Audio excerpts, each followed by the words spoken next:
So while the glue's drying on the two body blanks, it gives us an ideal opportunity to crack on and have a little look at the next phase. This is going to be a bolt-on neck guitar, and as such, it means that obviously we can work on the neck and the body independently right up to the very last minute, which is quite advantageous in comparison to a set neck or a through neck. So quite a simple build really. So we're going to look, the next thing to do now is to pop the truss rod into the neck blank and get that stowed away. The reason why I tend to do this before I start cutting out the shape of the neck, if you like, is that I use a hand router with a manual fence. The fence is connected to the router. Provided you've got a nice straight edge, you can just run it along and bang your truss rod channel in without having to use jigs and bits and pieces, which some of the guys use with good result. But this works for me. It's quite simple, and indeed, if you haven't got jigs and bits and pieces like that, a simple router that you can get from any sort of B&Q kind of place. Can I say B&Q advertising?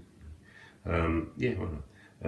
You know, you can get it at your local hardware store, your DIY store, and yeah, you can do that. So the truss rod we're using, as I said before, is a dual action truss rod, a spoke style truss rod, and this element of the truss rod is going to pop out of the bottom of the neck through a hole, access hole in the fretboard. So what we've got to do is to mark it up and route it, and we shall show you how to be doing of that. So we will.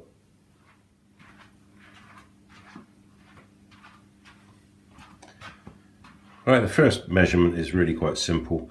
The silhouette of the guitar neck has been drawn on the blank, and the centre line, the all-important centre line, has been marked in. So I'm going to offer the truss rod so that it literally just falls about a mil or so short of the end of the neck, and centre it up with the centre line and make a little mark where it finishes, which is there. And at this stage, that's all we really need to do. I've got a router bit which is the same width as the truss rod there, and all I'm going to do is I'm going to pop it in the router, set the fence so that it runs down the middle of the centre line. Now the great thing about doing this technique is that if you very slightly get it out of alignment for whatever reason, once a truss rod channel's been cut in, you simply just adjust your centre line so that it is correct, and then redraw your silhouette, and you've overcome an issue, which obviously if you cut the silhouette out first and then try to route the truss rod channel in, which I have done, there is the slimmest chance that you may come unstuck, but this works real well. So let's crack on and get that done, shall we? Alright, so I've got the router set, and I've set my depth stop to the thickness of the truss rod, and my fence is set up. I can now release, bring it back to the point that I've marked up here. Let's get it to literally just touch that, just lock it off. And that's should be all good. So let's go. All I'm going to do is take literally a couple of mil at a time until I'm down to depth. There's no point in hurrying this bit.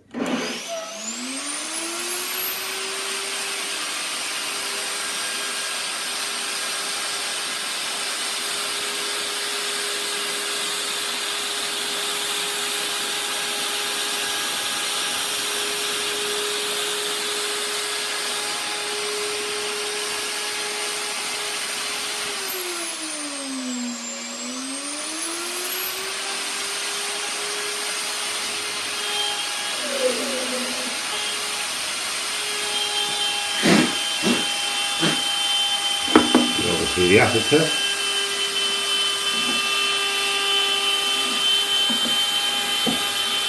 I think we go down another mil or so on that, and we'll do business.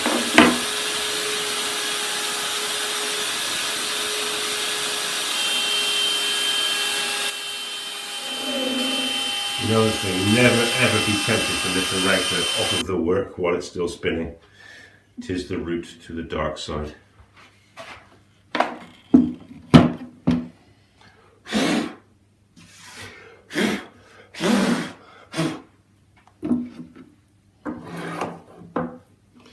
Oh yeah, baby. Oh yeah, that's all good. Ole.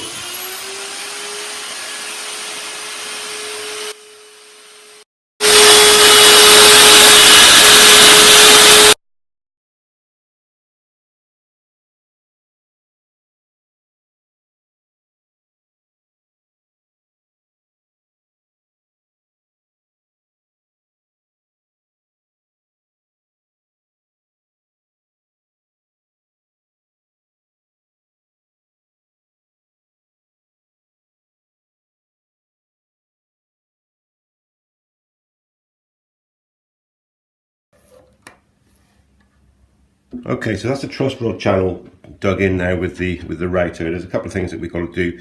One is that we've got to tidy up this end here. The router blade obviously is circular.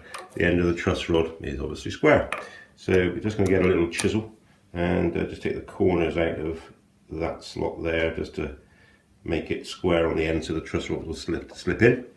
And the next thing we've got to do then is to widen the channel. As you can see with the truss rod there, there's an element of it which comes out for the RAF where the hexa key goes, and indeed on this particular model there's then a further width by nature of the fact that this spoke is going to end up having to be sunk in as well. So simply what I'm going to do is cut the back end there, mark the width of the various aspects which are wider, and chisel them out. Simple as.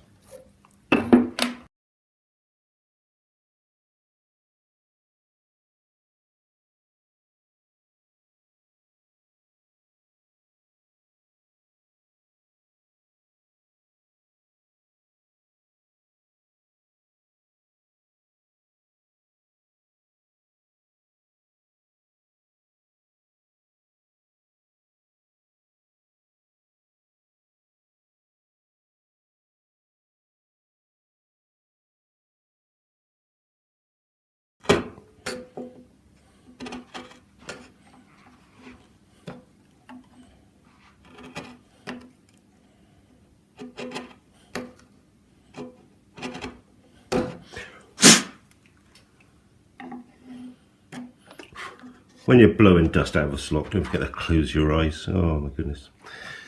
Don't need to tell you what happens. Goes in your eyes. Great. That's superb. And that truss rod is literally just sitting a fraction of a millimetre. It's going to be absolutely perfect.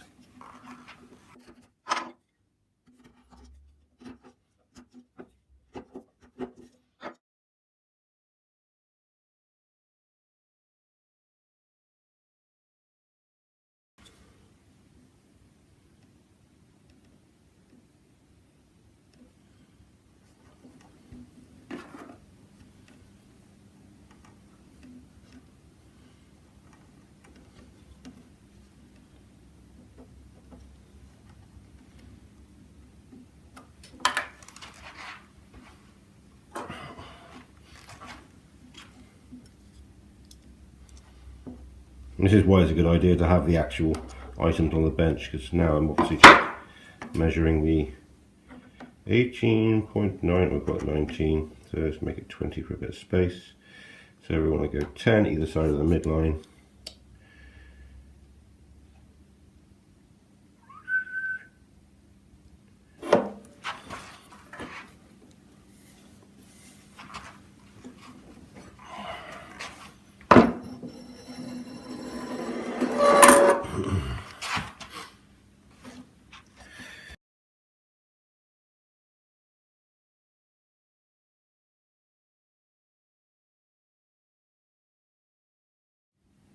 Little trick with the protractor there just gave me a 90-degree angle away from the point where I just marked, which is handy.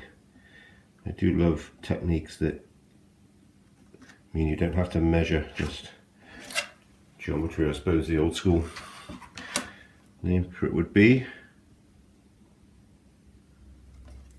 So there's where we've calculated our cavity to be. Lovely. Measure, measure, cut. So now we use the Mark 1 human eyeball just to make sure that it looks right. If it looks right, it probably is. And I would say that doesn't look right. A little bit too much space in there. So let's make it tight, and then we can always make it bigger. Very difficult to put wood back on. Okay, to eye, that looks pretty good. So let's hack that beastie out.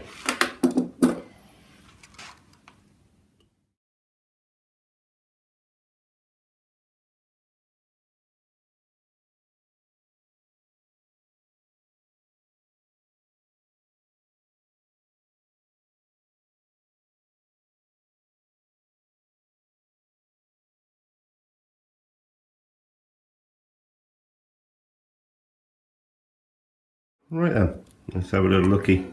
I had to dig a little bit deeper just in this pocket here in order to facilitate the spoke. But now she sits in there, lovely.